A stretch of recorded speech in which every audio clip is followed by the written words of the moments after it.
Welcome once again. Welcome once again, and God bless you in Jesus' name. So today is the 21st day of this challenge, the Gospel of Luke challenge, and then we thank God for how far, He has helped us. So yesterday we looked at Jesus and the hypothetical religious leaders, and we learned a lot from that chapter. And today also we continue to 21st chapter, and as you can see on the screen, the topic for this chapter is the signs of the end. The signs of the end. So if you are ready, let the challenge start now.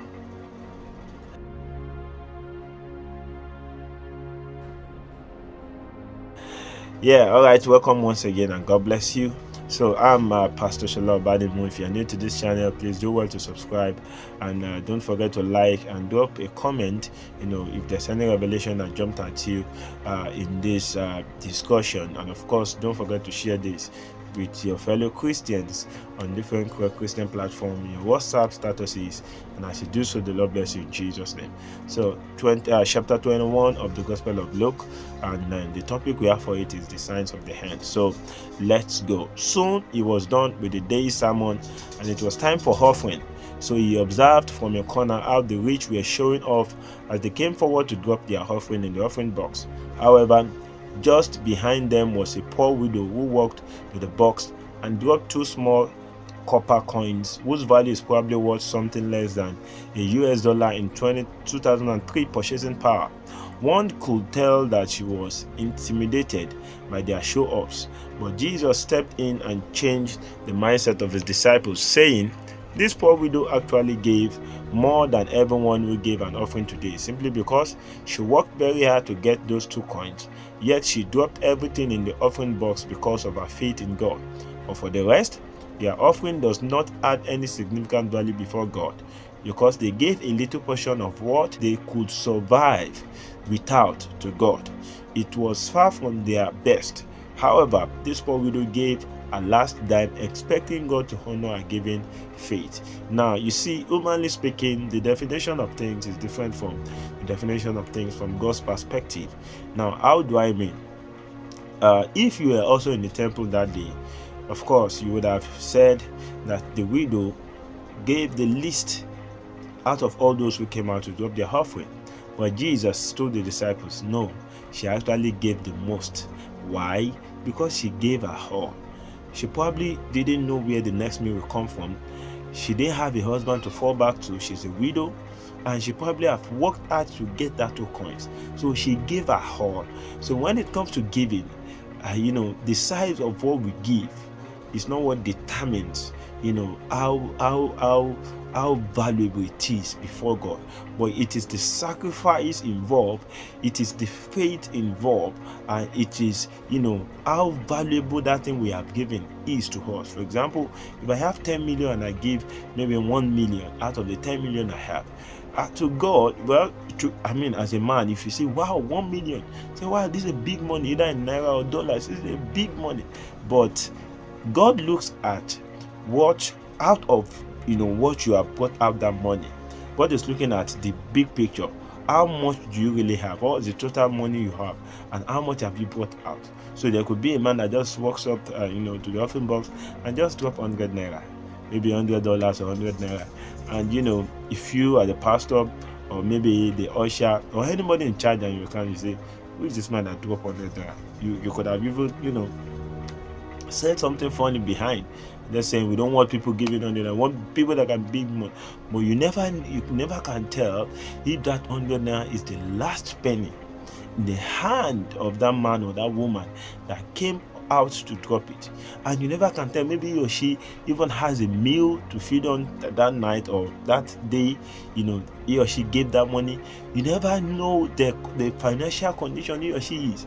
So we must be careful when it comes to this revelational truth. It's unfortunate that many Christians today, we are only taught the receiving faith and not the giving faith.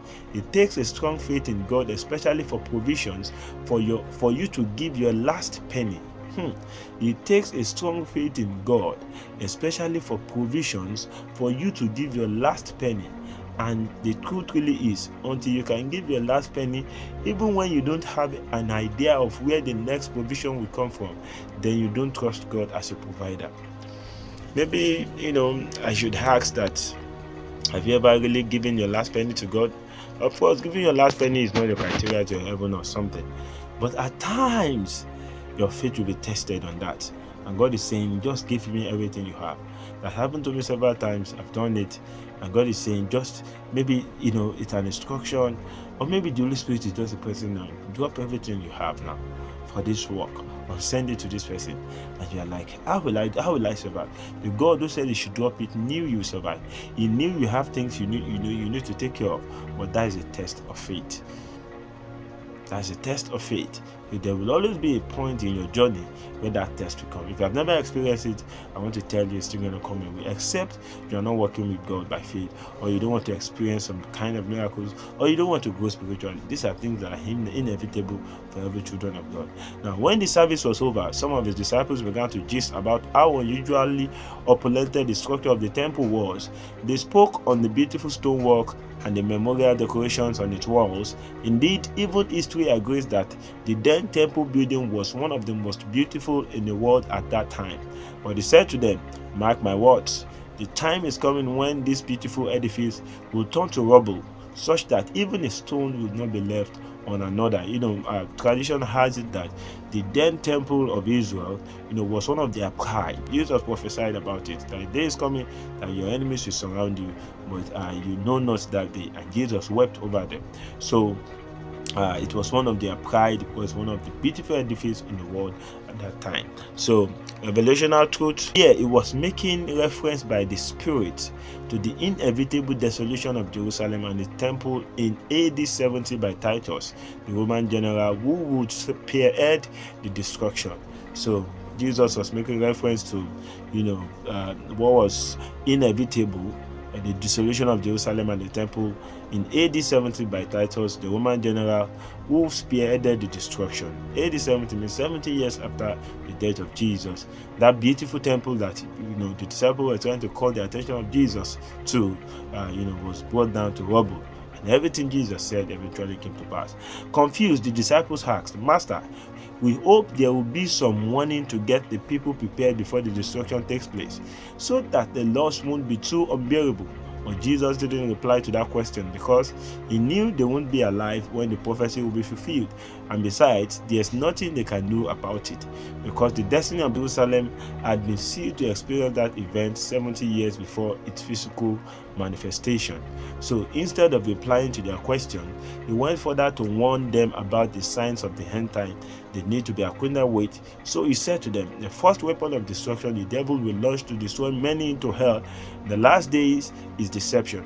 Therefore, be on alert, because many will come telling the world I sent them, and that they have solutions to their problems, telling people to follow them and get their problems solved, because there is no time to delay. However, take heed and be extremely careful of who you follow, either online or offline.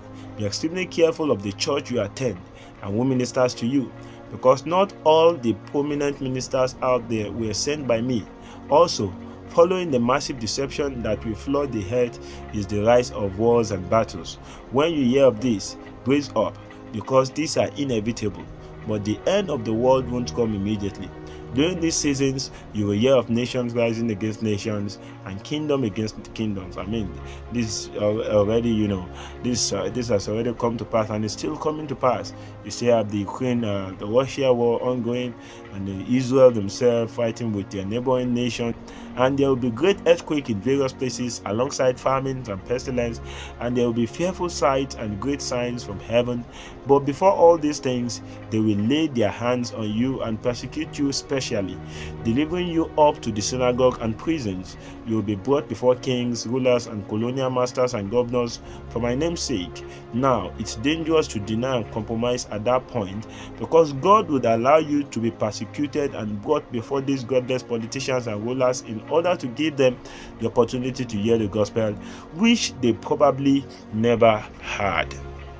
Evolutionary truth: the church was birthed in the midst of persecutions. It has grown over the years in persecution, and she will fight her last wars through persecution. The church of Christ cannot be separated from persecution. If you are a man of history, if you are a woman of history, or you are someone that is acquainted with history, you will know that truly the church of Christ cannot be separated from persecution. Right from the days of the apostle, the church has thrived through persecution. But the unfortunate thing is this, or the scary thing is this: is the present day church ready for persecution at all? Are we ready for persecution at all? Can we stand when persecution comes? Because we have been given the bread and butter kind of gospel, a gospel that doesn't want to go to any challenge, a gospel, that has concluded that if there's any problem, there's any challenge, you are going through, your experience as a believer, then it's from the devil. Then everything is attributed to the devil. Because you're a Christian, everything has to be rosy. You don't have to go through any challenge. I mean, even people who don't know God go through challenges. Why shouldn't we go through challenges? For every major leap and growth in our lives as Christians, it is as a result of challenges. Go and make your find it. Yes. Every time a believer grows in prayer, every time a believer grows in faith, it's because of challenges. We can't go without challenges. And the church has gone through persecution over the years. So why are we afraid of it? If anything goes wrong, the devil is at fault. If anything goes wrong, go and study, go and listen to the message of sanctification. I have that message here. Sanctification, the path, to upliftment. Yes, sanctification. During sanctification, the Lord brings challenges, problems your way, so that you can grow. He disciplines and chastises you, so that you can, share in His holiness. But the believers of today have been told God is good all the time. Even this Jesus we are learning about, He was persecuted. He went through a lot. Yet the Bible says He learned obedience by the things He suffered. I mean, the 21st century believers, especially in this end time, have been wrongly raised. Truth be spoken, we don't want anything itchy. We don't want anything discomforting. We want everything so rosy. So I'm afraid. Are we prepared to face the coming persecution? This is really a challenge to me myself. So you'll be an anti-God if you compromise to be freed. But if you go through the persecution believing that all things work together for good, both on God's side and yours, then the persecution will turn out for you as an occasion for testimony, because you discover it was a platform prepared by God to use you as an instrument of salvation to those bounded by the devil. Therefore, settle it in your heart not to ruminate beforehand on what you will answer, for I will give you a mouth and wisdom which all your adversaries will not be able to contradict or resist. Now, here's the challenge. How many believers, how many Christians see themselves as an ambassador of Christ in their places of work? In that your office, in that your company, in that school you're teaching, do you even see yourself as an ambassador of Christ? Do you just think you are just there, coincidentally? Have you ever wondered why God planted you in that place, in that church, in that school, in that office, in that company, in that vicinity? And why you have so many unbelievers as your co-workers, as your friends? Have you ever spoken to them about the love of Christ? Have you ever invited them to your church? This is a challenge to you. Unfortunately, many of us even compromise, and they look at us that even we as unbelievers, we are better. That shouldn't be. In addition, I want you to know that some of you will be betrayed even by your parents and brothers, while some of you will be betrayed by relatives and friends, because they will arrest you and hand you over to those who will execute you because of your faith. The truth is, the whole world will hate you then just because you are my disciples, but I've got you covered, such that not even a single hair of your head will perish if you stand firm regardless of whatever happens in the world. In doing this, you will win your soul back, even if you pay the ultimate price of death because of your faith. Revelational truth: what if being a martyr is the medium God had ordained to bring you home? Would you embrace it when the time comes, or you compromise? What if being a martyr is the medium God had ordained to bring you home? What are we trying to say? What if God had said the only way you will get home at the end of your journey as a believer is that you'll be persecuted, you'll be martyred? Martyrs, the disciples, the apostles, the way they were martyred. I think Luke was hanged, Apostle Paul was beheaded, Mark was dragged till his flesh peeled off on the street. Some of them were speared. That's martyrdom. So what if God had said that that's the same means through which you will be raptured, you get to heaven? What are you going to do? Would you embrace it when the time comes, or you compromise? Because why do we compromise? We don't want to die. Can we escape death forever? We will eventually die someday. Now, back to Jerusalem. I know, for example, this might be quite scary, but one of the things you need to know is, I didn't write the Gospel of Luke. Jesus. That's why to me, it's like a great denier when we celebrate Jesus on the 25th. We eat chicken and we say, what are we doing? We're celebrating the birth of Christ, and we are separating ourselves from the words Christ said. We don't want to associate ourselves. We don't want to accompany ourselves with the realities that Jesus said can never come to pass, which some of them have been happening. So we want to embrace his birth, his celebration, or the things he came to do, the words he said. We don't want to embrace them. That is a great denial. Now back to Jerusalem and this temple, concerning which you asked to know when its destruction will be. Here's the sign to look for. Those who follow these warnings will be saved, even though Jerusalem must go down. Therefore, when you see Jerusalem surrounded by the Roman armies, just know that the time of its destruction has arrived. In that moment, let those in Judea run as fast as they could to the surrounding mountains, and let those in Jerusalem do everything they can to escape. Trying to fight back or resist will lead to a dead end, and those who get the news that Jerusalem is under siege should not attempt to return home. Rather, they should stay where they are or travel to a safe place far from Jerusalem, because those days will be the days when God will take vengeance on Israel for rejecting Christ. This will bring about the fulfillment of the prophecies of the ancient prophets that were documented in the Holy Book. Oh, how unfortunate it will be it will be to be pregnant in those days. How pitiful will it be to be a nursing mother caring for little babies, because there will be great distress in the whole land of Israel. The wrath of those days will be unadulterated. Those encompassed in Jerusalem will be slaughtered like animals, while the rest will be carried away captives to be sold to different nations of the world. So shall the mighty Jerusalem be conquered and trampled by Gentiles. This defeat will last until the Gentiles exhaust the time allocated for them to perpetuate their reign over Israel in God's calendar. Truth be told, all this prophecy, as scary as they were, had come to pass. Yes, in the nation of Israel, there were times that the Romans came, invaded, and of course killed them, battered them, destroyed the temple. People ran helter-skelter. Some of them were captured and sold as slaves all over the world. But of course, that time, that tenure given to them had exhausted, and now Israel is a powerful nation, such that even if the whole world come back to fight Israel, the best that will happen is the whole world and Israel will sink together. But that Israel will be overpowered, it is not possible. Israel is one of the mighty nations in the world today, as small as they are, very small. In fact, one of my lecturers once said that you can run from one end of the nation of Israel to the other. I have not been there, but he said that it's not a big nation at all. But even as small as they are, militarily speaking, they are ready, they are enforced, their equipment, modern day equipment, ready for war with the backings of God. Yes. So that time had exhausted, and now Israel is a powerful nation, and all the nations fighting them, they are really in for a big trouble, because God, has got them covered. So, that is what we have there. Now, revelational truth. Indeed, it's a fearful thing to fall into the hands of God, because when he rises up in judgment, even the children and babies are not spared. Yes, they were not spared, in the day of the visitation of Jerusalem. They were not spared. They were not spared. Jesus prophesied that.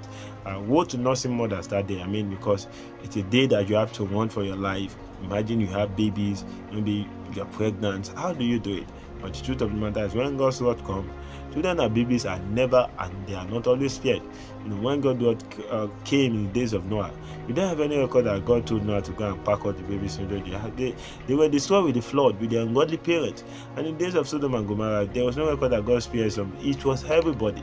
Yes, that is how powerful as I can be. That's why we need to be afraid of, to reverence God, and to be afraid, of His judgment. To be sure, to make sure that we will not do anything that will make us fall under His judgment.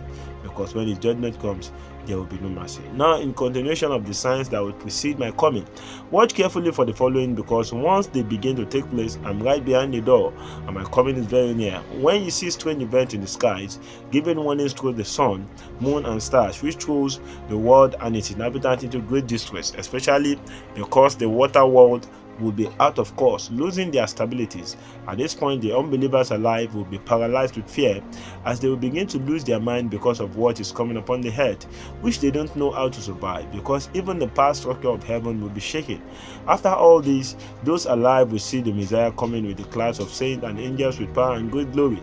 Therefore, when you, the nation of Israel, begin to see the manifestation of this event, know deeply that your deliverance from all the nations that gang up against you in battle is near. Just stand straight and look up, then you will see me descending for your redemption. To round up those prophecies, he gave them this illustration and said, look at the fig tree and all the trees. When their leaves start coming out for it, even without being told, you automatically know that summer is near, because spring season informs us that summer is closing in. So you also, when you begin to see the manifestation of all I have described, just know that the kingdom of the world is about to pave way for God's kingdom, which will last forever. I'm telling you this with all sincerity. This generation will by no means pass away till all my prophecies are fulfilled. So as you can see, here's another prophecy for the nation of Israel, that many nations will continue to gang up against them, but at the coming of Christ, their eventual deliverance will show up, and Israel will be vindicated. So revelational truth as we round up, in our very eyes, we are seeing many of Jesus' prophecy coming to pass. Even as I write, the Russians are still in war with the Ukrainians, same with Israel and the Palestinians. Without any doubt, the end is here. Therefore, watch out so that my coming won't catch you unaware, because you now know what to look for and how to prepare for it. Don't let me find you living a careless life, accompanied with carousing and drinking, a life sold out to worldly pleasure, being entangled with life's problems, just as the whole world does. Always be on alert, and if possible, pray to God consistently, that you may arrive in my kingdom and glory through death, in order to escape the horrific distress that would come upon the world and its inhabitants. You notice that for the first time, if I'm not mistaken, I boldened my text, because that place, go and read the Gospel of Luke chapter 21. You'll be afraid. What Jesus is saying here is that because there is a dreadful day coming upon all the inhabitants of the world. This is before the rapture takes place. Go and do your findings. You can chat me up in the comment section if you're not clear. This is before the rapture takes place, and Jesus is saying there that if possible, for some people, who after maybe studying and seeing the things that cannot happen, and they see that I can't survive this. I don't know how. Even if the Holy Spirit will help me, God will protect me, His children, I don't even want to experience all these things. Then Jesus is saying, if possible, pray to God consistently, that you may arrive in my kingdom and glory through death, in order to escape the horrific distress that will come upon the world and its inhabitants. For example, my father in the Lord, my great father in the Lord, who is a strong, mighty army, a God's general in his time, died on the 2nd of December 2024 this year. And it's been a big shock to us, and we are just trying to cope with his demise, losing a loved one, a mighty general at that. But what am I trying to say? He's now in heaven resting. There's a lot of revelation. Month before his death, he told us not to weep once he dies. A lot of revelations here and there, even before he died, that the Lord was taking him home. But what am I trying to say? While he was alive, he had preached about the Antichrist, about heaven, about hell, but he is forever and ever freed from whatever is going to happen in the world. It's only those of us who are left behind, that we need to, sit up and pray for the grace to survive. Because I tell you all the truth, there are not many preachers out there who talk about these things. And, this is why personally I told us, Jesus said, man shall not live by bread alone, but by every word. These are part of the words spoken by Jesus. These are part of the words we have in the Bible. So why do preachers decide to, abandon these words? It's not even about because they are scary, but it's because they are the truths that must take place in this world, and some of us will experience it. So why not let's learn about these things and know how to prepare for it? Shying away from it is not the solution that will come upon the world. So Jesus is saying here that some believers that God might answer their prayers, and their prayers could be, God, just take me home before that time. They could fall sick, some of them could sleep, and through death they just escape those horrific things. Because I tell you the truth, some scary days are coming to befall the world, some of which will happen before the rapture takes place. This is the biblical truth. You can go and make your findings. Now, because Jesus knew he was spending his final days on earth, therefore, he went to the temple daily, teaching and admonishing the people in the ways of God. The effect of his revelatory teaching was evident to the extent that multitudes began to attend morning services before going to work. This shows how important it is to always meet with God before waiting with men for the day's activities. Revelational truth. Many mighty and terrifying events will precede the rapture. Note this: many mighty and terrifying events will precede the rapture. This event will shape the foundations of the world. Believers alive will not be exempted from its effect, but they will see the light if they hold the fort. Meanwhile, it is a joy to know that the temple that was once a den of thieves has now become a revival and Bible study hub, a place of encounter and transformation through the power of the word. It's worthy of note that Jesus often spent his evening on Mount Olives, which was the most remarkable geographical location in his ministry, being also the mountain he will descend when he returns to take over the kingdom of the world in great glory, power, splendor, and majesty. Wow, what a chapter we have here in the Gospel of Luke chapter 21, talking about the fact that the end is here. The end is here. Most of the prophecies Jesus gave about the end time are now happening right before our faces. We need to prepare ourselves prayerfully, and we need to be, watchful, and to be extremely careful. And let's just pray that the Lord, who is massive, whatever cannot come upon the world, while we will still be here on earth, the Lord should make us survive them. So thank you very much for joining in, and God bless you. Don't forget to like and share this with others.